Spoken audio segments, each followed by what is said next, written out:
Last week, we talked about some difficult things in here, and I think, judging by faces, there were some people who were uncomfortable at different moments, sometimes because we didn't like what was being said, sometimes because it was hitting home, and because of that, we didn't like what was being said, because it made us look inside. I hope that it wasn't because I was actually saying something incorrect, because I don't want to do that, obviously. I don't want to stand up here and mislead anybody towards what the Word of God says. But I knew pretty quickly afterwards that it was a bolder than usual message, which for myself, I make my wife uncomfortable a lot when I get up here, because we learned in our evangelism and discipleship class a long time ago that there are two different types of evangelists. There are the Barnabases out there who are very encouraging. Barnabas stands for son of encouragement, like very encouraging, very uplifting. And then there are the Pauls. And the Pauls are the ones who come out and they're like, I'm gonna tell you like it is. And we were taught that you've got to have a mix of those. And admittedly, my bent, my leaning is probably more towards a Paul type of a person, where I'm gonna tell you like I see it, and that terrifies my wife. She's the balance that I absolutely have to have, because when I run things by her, she's like, so maybe don't say it that way. I know you love the people in the room, but if you say it that way, they might not know that you love them. And so she's kind of my editor in that way, and it's a great thing to have. But I knew that last week was a little bit bolder than some may have been, because I received a phone call from my brother on the following day, who's a pastor in my home church. I received a message from an old college friend who I haven't really conversed with since college. I mean, we've maybe sent a few messages to each other, but both of them were like, so that was some pretty straightforward stuff. That was stuff that needed to be said. Neither one of them were condemning what I said. Neither one of them were criticizing it. They were just like, so how did people respond in your church to what you talked about last week? And I said, well, at this point, I haven't heard anything negative, and there's no moving truck out front, so we seem to be doing okay there. But I understand that it is really, it's easy and it's tempting and sometimes good that maybe there were some things that you struggled with last week. And, maybe there were some things that you just flat out disagreed with last week or in any weeks prior to that. And I want to say what I said last week. I want to say it again. I am more than happy and more than willing to have a conversation and to walk through those things that you're struggling with. I understand that I am human and I am fallible. And I understand that sometimes, even if I'm saying something correct, that it can be maybe a little bit more straightforward than it should have been when the relationship isn't quite there yet to get to that point. So I have an open door that, most of the time, the office is open.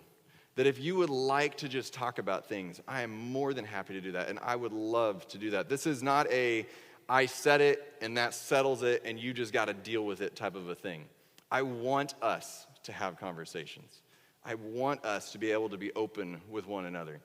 That's kind of the problem with what we've been talking about over the past several weeks with these unquestioned answers that we give to people, is they're very definitive. They're very, hey, don't even bring up a conversation about these things, because this is the final answer. And if you question this final answer, there is something wrong with you. And in reality, when we look at them many times, the unquestioned answers that we give actually raise more questions. The conversation last week, which was longer than I intended it to be, but the conversation last week, I'm sure, raised more questions in some minds. Whether it raised questions about what I believe, or whether it just raised questions about things that you've believed your entire life or recently, I'm sure that it raised more questions than it just gave a blanket answer, this is it, and you've just got to deal with it type of a thing. And that's how the other things that we're looking at, that's how they are too.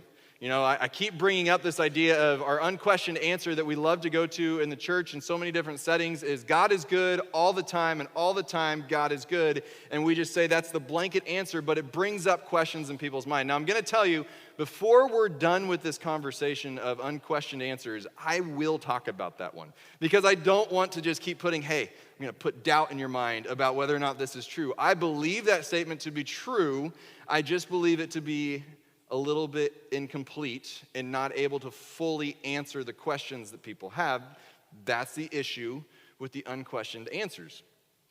So this morning, as I'm thinking about how I know that some people may have struggled with some things last week, you may be wanting to talk to me. You're like, I'm not sure if I should. Like, I don't want to make waves. This morning, I want to talk about that. Because one of the unquestioned answers that we get in a church is that you have to live at peace with everyone, which is sort of true and mostly true, but not a complete answer to a question, because we hear you're supposed to live at peace with everyone, and what we often translate that to mean is, I need to go along to get along. I need to not make any waves. If I have an issue with something, then I just need to, I just need to deal with it. I just need to stamp it down. I just need to let it pass. I don't want to be that person that's known as the whiner all the time. And, that unquestioned answer actually comes from a biblical passage. It comes from a letter that Paul wrote to the church in Rome in chapter 12, verse 18. He says, as far as it is possible with you, live at peace with everyone. And so we look at that and we're like, well, that's pretty obvious. And it's fully true and incomplete all at the same time. Because in our world, and the way that we have been raised and the way that we have talked, living at peace has a very different definition depending on who you are and depending on what your background is. We in our country, we have this thing called freedom of speech. And with the freedom of speech comes the right to protest, protesting being like, I have an issue with something, and so I am going to make it known that I have an issue with something. And a peaceful protest is a part of our rights in the country. It's a part of our freedoms that we sometimes take for granted, that we can peacefully protest things. So we have this little give and take here of, in our mind, often we're told that we're not supposed to stand up, we're not supposed to say anything because we don't want to make waves, and especially in the church, you're not supposed to make waves, but how can you also peacefully make waves? How can you peacefully bring up issues with things? It feels like those don't go together because we think of peace as everything's fine. Everything's okay. Nobody's upset. Several weeks ago, in one of the first couple of weeks that I was here, we talked about, as a church member, we were supposed to seek unity. So when I told Sarah what we were getting ready to talk about today, she's like, wait, didn't you already share this message? Didn't you already talk about this? And I was like, it's a similar message. It's a similar conversation, but it's not the same conversation. Because when we were talking about unity, we were talking about the importance of listening to one another. We were talking about the importance of, making sure that we understand where the other person is coming from. This morning, I want to talk about how do we go about when we actually have an issue that we feel like needs to be brought up. Because we are taught a lot of different things that you do when you start to have an issue with something. In 2005, which I realize is 15 years ago, but that was the study I read, and I didn't feel like spending all my time doing another study on that to find something more recent, and I think the number's probably only grown. But in 2005, there were 800,000 registered lawyers in the United States of America, which came up to one lawyer for every 320 people in the United States. Which would help explain why the United States by far leads the world in lawsuits. People going up to one another and saying, you did something to me, and so I'm going to sue you. I don't know how many times I've heard the conversation that, this bad thing happened, well, you should sue. You should just sue them. That's the answer. Just sue them. Just take their money. Let everybody know that they were wrong. Just sue them. Most of us I'm not going to say all of us, most of us would probably remember Stella Liebeck. You might not recognize that name, but you would recognize the lawsuit that she took to a company called McDonald's. Because Stella Liebeck, I can't remember how to pronounce it now that I said it both ways. I can't remember which way it actually goes. I just messed myself up.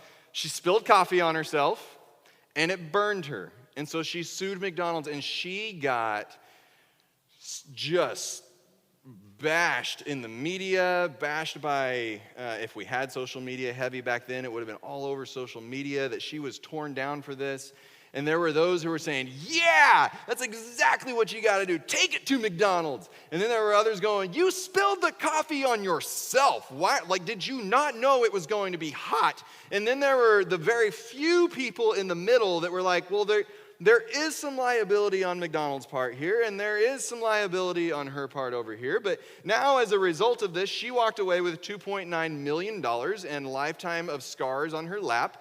And you know, we've walked away with a lifetime of having a conversation of what's the proper way to handle it when something goes wrong. We also now have warnings on blow dryers that say, do not blow dry your hair while you are in the shower, and do not take this curling iron into the bathtub and curl your hair while you, like these things that we look at and we're like, how much more obvious can we get? I don't get a coffee at McDonald's because coffee's gross, but I get a latte at McDonald's which has a little bit of coffee in it. Actually, they don't make the greatest lattes either. But I get a latte at McDonald's, and you know what it says on the cup? Caution, contents may be hot. And I read that every time, like, really? Well, that's good to know. It's kind of like, so we get we use Hulu. We don't actually use cable. So we use Hulu, and when you watch a show, you get the same commercial every single time when you watch Hulu, in between every break. And so we have so many times seen the Cologuard commercial. You know, the poop in a box, send it back, and then they're going to let you know if you have colon cancer out of the deal. And so we watch this, and every time we're sitting there and we're watching this commercial, and we're like, oh, what would it feel like to be the postal carrier and have to pick up that box knowing exactly what you were taking back? But as you listen to the commercial, you start to hear like all of the, well, this may give you a false positive or it may give you a false negative, at which point I'm going, then why am I pooping in a box in the first place? Like, I thought the whole point was so that I would get an answer out of this. Or you listen to the medication commercials and they get to all the list of side effects that could happen with this thing, and oftentimes one of the side effects is the very problem that you're trying to stop in the first place. And so you're listening to this and you're like, so what you're telling me is that this thing might actually not work at all, and I also might have all sorts of things that you guys do not want me talking about this morning. I feel like poop in the box is probably as far as we should go with that conversation. But we have to put all those warnings out there, even though many of them, now I do want to know side effects, but I'm going to count on my doctor at some point to tell me those side effects. But we have to get all of those out there in the first place to limit the liability of people taking us to court and getting ready to sue us. Because so often that's the way that we handle conflict. God had a very different plan for how we could handle conflict. Living at peace with everybody is not the same as I agree with everything you say, and if you hurt me, then I just need to deal with this, and I just need to get over it.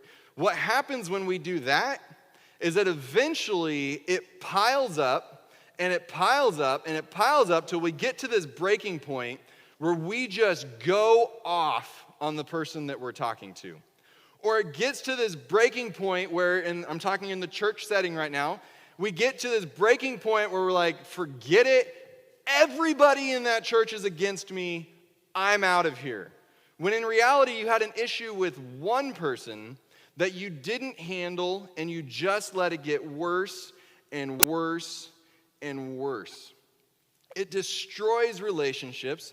It tears apart churches. It causes you to actually have unneeded stress, because many times the person that you have the issue with, they don't even know that you have an issue with them. Like they said something, and maybe they were careless about it, Maybe they weren't. Maybe you just took offense at something that really wasn't all that offensive in the first place. We have to admit that sometimes that happens. But they're walking around having no idea that you are losing sleep over this or that you are upset at them over this. We have a tendency when we get upset at somebody or at a group of people about things that instead of going to them, we have to get this out. And so we have a tendency to say, well, I just need some people to vent to. Which is a great time sometimes to talk to your spouse and to let them kind of hopefully calm you down a little bit and walk you through, okay, now here's the way that we should take care of this. But many times in the day in which we live, our venting becomes social media. And it's and let's go outside of the church. The school system did this. Can you believe that they did this to my child? Can you believe that that teacher is so incredibly mean? Can you believe that the pickup didn't work? And instead of talking to the people that could actually do something about it, we get everybody else on our side, and we make sure, and it happens in the church too. That's one example outside of the church, but in the church, I've seen so many times where somebody gets on social media and like, can you believe the pastor said that? And they start to get people on their side. Or can you believe that we haven't sung a hymn in a month and a half, or that we've only sung hymns for a month and a half? How many people can I find out that agree with me on this one? Or let's come back from social media a little bit. And instead, it's something happens to you. Well, now I'm going to go to those 5 or 6 people that I think might agree with me on this one, and I'm going to let them know what happened. But I'm going to report it from my viewpoint on things. I'm going to talk about how I observed everything to go on this one. Because if I report how I felt and how I observed it, then there's a much better chance that they'll agree with me. And they won't even give the other person a fair shake. And I can get a bunch of people on my side. For a short period of time, it feels really good to do that. If we're just being honest here, it feels really good to have a bunch of people say, oh yeah, I cannot believe that happened to you. Or to get a bunch of people to be like, oh, the same thing happened to me. Or maybe a little bit more upset. I know the same thing happened to me. Can you believe that? Let's get rid of them. Let's just tear them down. Let's do the best we can to just make their life miserable until they give us what we want. And then we get what we want, and it feels really good until a week later when they do something else, and now we want something different. And now we've torn down a person. We've torn down a relationship. We've seen churches upon churches split because of things like this, instead of doing what Jesus told us to do in the first place, which we're going to talk about in just a moment. The other thing that can very easily happen is that we just become angry. Just however we choose to express it, we just become angry at the person. And Jesus actually, in his Sermon on the Mount, what we refer to in his Sermon on the Mount, in Matthew chapter 5, if you want to turn there, and then if you want to put your finger over in Matthew chapter 18, that's where we're going to spend most of our time this morning, is Matthew 18. But in Matthew chapter 5, Jesus says this, starting in verse 21. He says, you have heard that our ancestors were told you must not murder. Can we all agree, for the morning at least, that murder is not okay? Okay, I'm seeing head nods. I'm not seeing any head shake back and forth, so I think we're good on that one. If you disagree, love to have a conversation with you, or you can say it right now. That is okay. That would be bold to say that right now, but that is okay if you would like to point out that you think murder is okay. If you commit murder, you are subject to judgment, which most of us would agree that we feel like there should be some sort of judgment on a murderer. But I say, if you are even angry with someone, you are subject to judgment. I've never murdered somebody in my life. I can unequivocally, honestly, you can do the background check, you can do as much study as you want. I have never murdered somebody in my life by taking their physical life. But I have allowed anger to build up inside of me towards somebody. And Jesus, as he often does, says, hey, this isn't about the action. This is about the heart.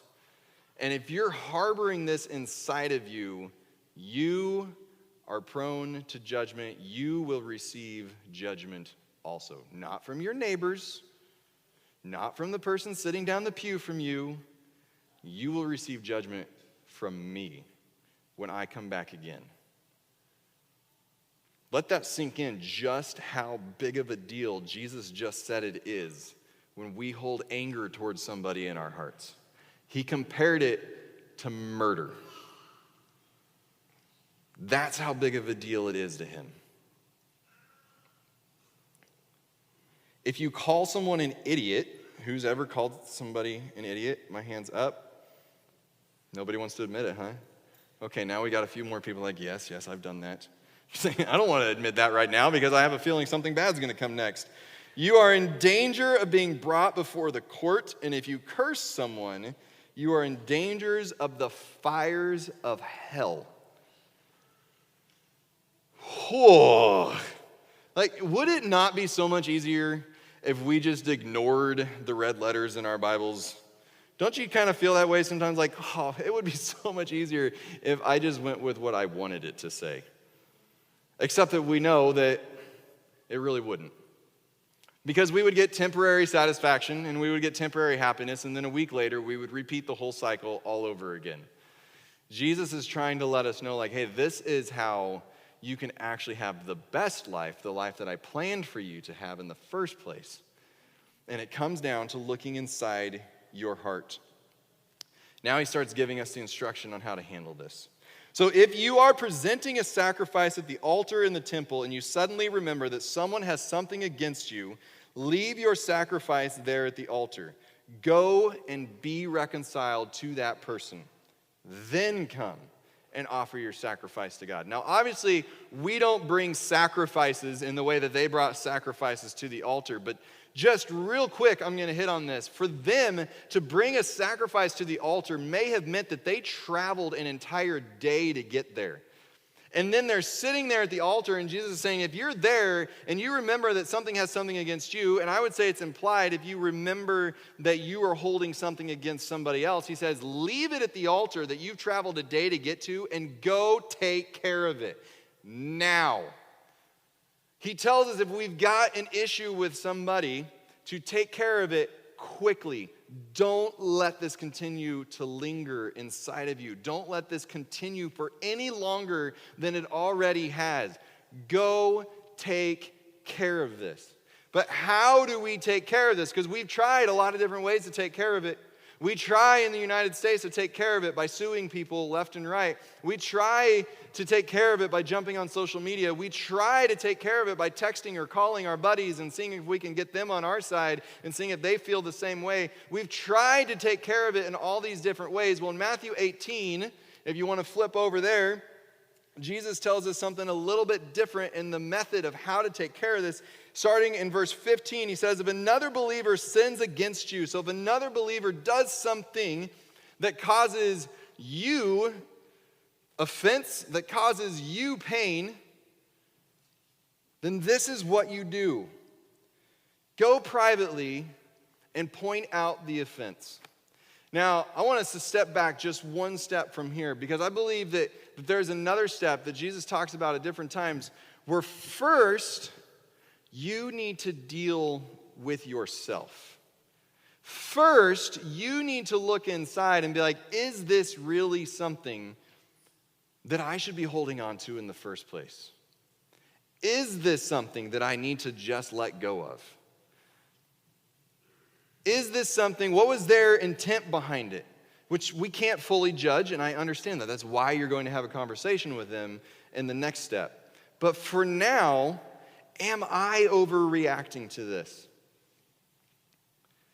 And if you're at a point where you're like, you know what, I cannot let this go, the only alternative I have is to either talk to them or talk to everybody else. Jesus is very clear. You talk to them. He says, go privately and have a conversation with this person. Or in his exact words, go privately and point out the offense. So go up to them. Don't jump on social media. Don't go to your women's prayer group on Sunday morning or Monday night or your men's prayer on Tuesday morning and say, guys, we need to pray for Bob because Bob is being a big, giant jerk.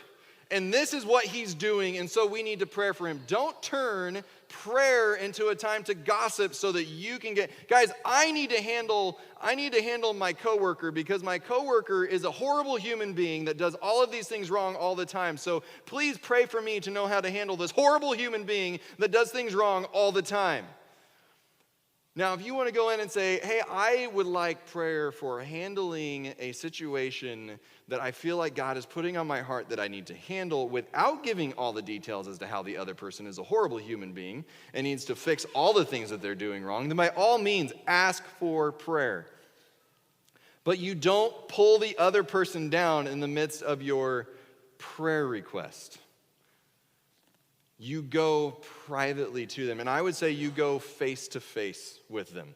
We live in a texting, calling, social media type of world. And sometimes that's all you can do. If they live, I have a brother who lives in Oregon. If my brother does something to me over Christmas that I just cannot let go of and I just cannot pass, I don't believe that I need to buy a plane ticket and fly all the way out to Portland to say, John, I didn't like the fact that you cheated in that game.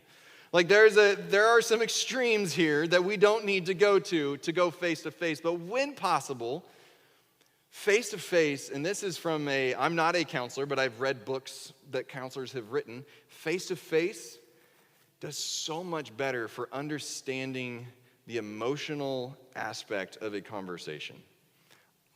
I would love to just send a text to somebody and say, hey, so this happened earlier. We need to work this out.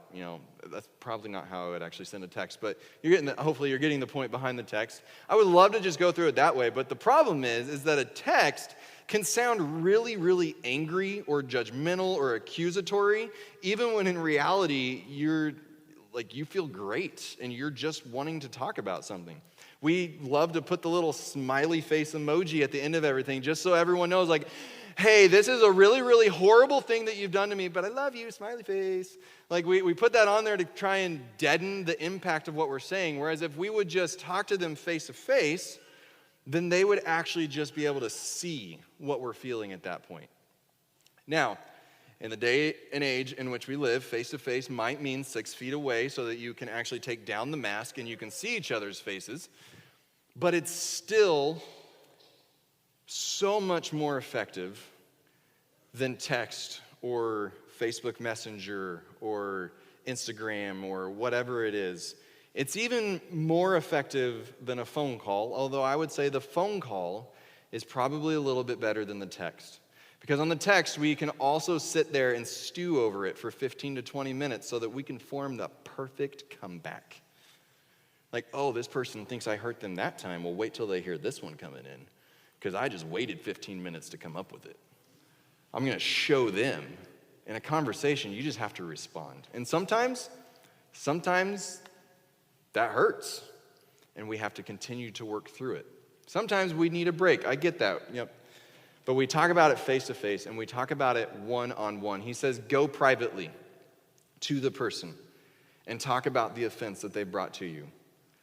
Go privately, not go find out what everybody else thinks and then go privately one-on-one, but go privately and just talk to them. I can't imagine what it would do to my marriage with Sarah if she and I had an argument and I decided to grab 10 to 15 of you to come in and have our conversation about our argument that we had. Would it be tempting sometimes? Sure. Be like, hey, every guy feels this way. Like, bring them all in. Just have them walk in. Like, every guy feels, whatever you want to put in there. Like, so just accept it. This is reality, and I'm right and you're wrong, and let's move on. That would not be healthy for us, and it's not healthy for anybody else either. He says, go privately one-on-one, because if you can get through to them one-on-one, you have won that person back. And your relationship can actually many times pick up right where it was. But if you bring everybody else into it first, now all of those relationships have to be restored back to what they once were. And for you to maybe feel like you got it a little bit easier, you just made their life a lot harder. And sometimes we're sitting there like, well, good. I want to make their life harder. They just made my life harder. That's the whole point of this whole conversation in the first place. Like, this is called justice. This is how we get back at people. Read through those red letters. Getting back at people is not part of Jesus' plan for us. Jesus was the one who was on a cross when people were crucifying him, and his words were, Father, forgive them, for they don't know what they're doing. Like, he had the perfect time to say, wait 3 days, and I'm coming for you. Wait 3 days, and I'm going to get some revenge on you. You hurt me? Oh, just wait until you see what I'm going to do to you in just a little bit. Like, he had the perfect opportunity for that, and he did not take it. And you saw multiple times as you read through the Gospels that his disciples would just say these brain-dead things that we look back 2,000 years later and like, how in the world did they not figure this out? But Jesus didn't go up and stand in front of everyone and be like, hey, I want you to know my disciples are a bunch of idiots. They haven't figured this out. No, he went to them and he said, okay, you're not getting this. Let me walk you through this. Or you had this fight. Let me let you know how that makes me feel. It goes all the way back to like the elementary age where they were teaching us, or at least they were teaching us in Northwest Kansas way back then, that you started with, I feel, when you, I want. It turns out they were onto something, because that's a lot of what Jesus is telling us to do. Hey, this is what I felt when you did this. This is what I would want out of this deal. But we also stop and we let them respond. That's where we go back to several weeks ago where we make sure that we give them time and we listen to their response. But okay, so what if the one-on-one doesn't work? Is that the point where we just throw up our hands and we're like, okay, well, I guess living at peace with everyone is just, I've got to be miserable and they get to be happy. They get to be a big giant jerk. I've just got to let them step on my face every time I walk in the building. No. I'll just tell you that now. No. But if you are unsuccessful, now take one or two others with you and go back again so that everything you say may be confirmed by 2 or 3 witnesses.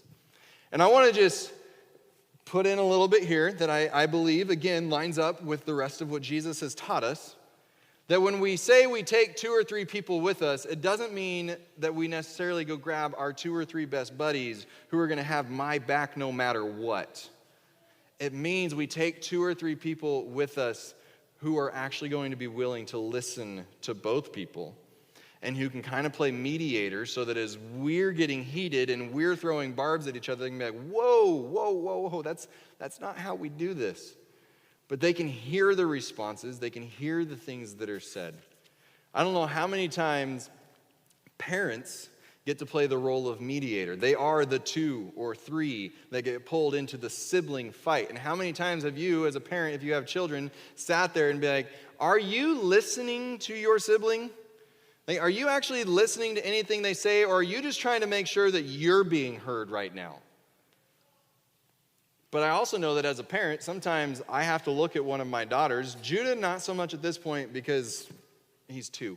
But, I have to look at one of my daughters and be like, Keely, you're in the wrong here. Like, you're upset, but you're in the wrong here, and I have to help her see that. Or I have to do the same for Tegan, and I have to walk through. That's where those 2 or 3 extra people come in handy, because they get to help walk through it. What hurts, admittedly, is when you're the one who brought in the 2 or 3, and they actually look at you and be like, you're wrong. Like, wait a second, why should I pick 2 or 3 other people? Why in the world did I pick these? I'm going to go get 3 more. Let's try this all over again. And I would love to say that that's where it will always end. Unfortunately, it doesn't, because he says, if the person still refuses to listen, take your case to the church. Then, if he or she won't accept the church's decision, treat that person as a pagan or as a corrupt tax collector, which is really, really harsh sounding. But I want to remind us of how we treat pagans and tax collectors, these people that sometimes we refer to as enemies. I don't think we should use that. Now, in today's world, tax collector, that kind of loses a little bit of its flavor that it would have had back then. Understand that I know that a lot of us in here were not big fans of the IRS, but back then, the tax collectors were very well known for stealing as much of your money as they possibly could. And they were protected by the Roman government to do it. And so he's saying you treat them the same way that you would treat somebody who offends you and hurts you in that way, that they steal twice or 3 times as much of your money than they were supposed to be able to do. That's how you treat this person. That's a person that many of us would kind of consider one of our enemies, would we not? Yeah, I wouldn't want somebody coming in and taking all my money. So he doesn't actually say that you just have to roll over and get over it. He says treat them as a tax collector. But then in chapter 5 again, in verse 43, it says, you have heard the law that says, love your neighbor and hate your enemy. You can fill an enemy for tax collector. But I say, shoot, there it is again. Those red letters. Those things that Jesus said that aren't fun to read. Love your enemies. Pray for those who persecute you. In that way, you will be acting as true children of your Father in heaven. So what we're hearing here is that there really isn't ever that moment where we just get to bash the person. There really isn't ever that moment where I get to go on Facebook and just talk about all of the bad things that this person does and how horrible of a person they are. There really isn't that moment where I get to treat them as a hated person. Because even if they're my enemy, I'm told that I'm supposed to love them and pray for them. Not necessarily go out to dinner with them all the time. Not necessarily, sit right next to them and act like everything is okay. We know everything isn't okay. But we pray for them continually. And we don't just pray that they would see things my way, but that we would all see things God's way in this. I said at the beginning that I've seen so many people in the church that they take offenses and they take conflicts and they downplay them.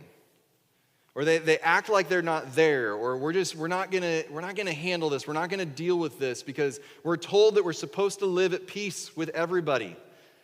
That's what Paul wrote to the church in Rome, and I'm going to do my best to live by that. And I'm supposed to pray for them, and that's it, and that's all I'm supposed to do. But Jesus says, no, that's not realistic. You've got to handle things, and you've got to take care of things. Jesus told us, don't let the sun go down on your anger, and we're told that in counseling. In premarital counseling, we heard that multiple times. Don't let the sun go down on your anger. But then we realized that sometimes we can't deal with this right now. Like we can't take care of this right this moment. There are still instructions that he gives us. He doesn't say, just let it slide. Because if we just let it slide, it just continues to get worse until the point that the relationship becomes so fractured that it becomes irreparable. Or we get to the point that we have to blow up and we have to let other people know. It will happen. It's not an if it's going to happen. One of those things will happen. We deal with ourselves, and if it's beyond us and it's not just me overreacting, or even if it is, even if I am overreacting, but I cannot let this go, then we have a conversation with the person. As a pastor, as a friend, as a neighbor, I'm going to be honest with you. If I get on social media and I see my friends, I see people in the church, I see them getting on there and just bashing people, I'm going to be that uncomfortable person who messages you privately, not on the feed, and says, hey, hold up just a second. Is that what we're supposed to do? Not because I want to catch you and I want to be like, hey, you need to do better, you need to be holier than everybody else, but because I don't want to see your relationships torn down. Personally, If I'm sitting there and I hear somebody who is just talking trash on everybody else because this person did this, you know what I'm wondering in the back of my mind? What are they saying about me when I'm not here? And so you're actually hurting our relationship at the same time. The damage that is done when we don't follow those words, those instructions that Jesus gave us, is damage that we don't want to have to deal with the fallout of. He gave us pretty clear guidelines. And he didn't just give us guidelines so that we could have rules. He gave us guidelines to handle this word. You can call it conflict. You can call it disagreements. You can call it whatever you want to call it. He gave us those because he wants us to have the healthiest relationships that we can have. And he knows how we can get to those. Now, I don't know all the history of this church. I'm learning history of the church. I wish that I could walk in on day one and I would just know, here's everything that's ever happened in this church. Here's every conflict that's ever gone on in this church, and this is how it was handled. In reality, I'm not going to know those things, and you're not going to know all those things, because there are conflicts that are just kind of underneath the surface that we don't all know about. But I do know this. Some have been handled well, and some have not. But we don't have to hang on to the ones that have not been handled well and say, well, that's just who we are. We can, from this day forward, decide that we are going to handle these things in the appropriate manner. And we are not going to just say, here is the answer, that we must live at peace, and if you have a question of that, you just have to deal with it. But instead, we can be bold, and it is, again, I know it is uncomfortable. Sarah thinks that I love conflict.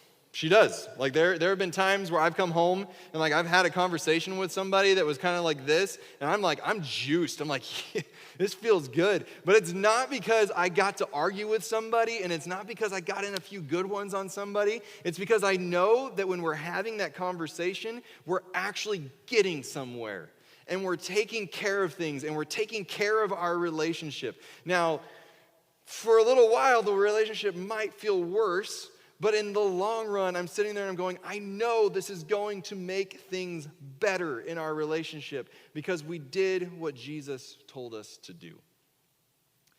So this morning, this is how I want us to end. I know that there are some in here who have a grudge, if you want to call it a grudge, who have, someone has offended you, someone has hurt you. You are in an argument with somebody, and that person is in this room. Or you have all of those same things with somebody outside of this room. I want to invite you during this time to do one of two things.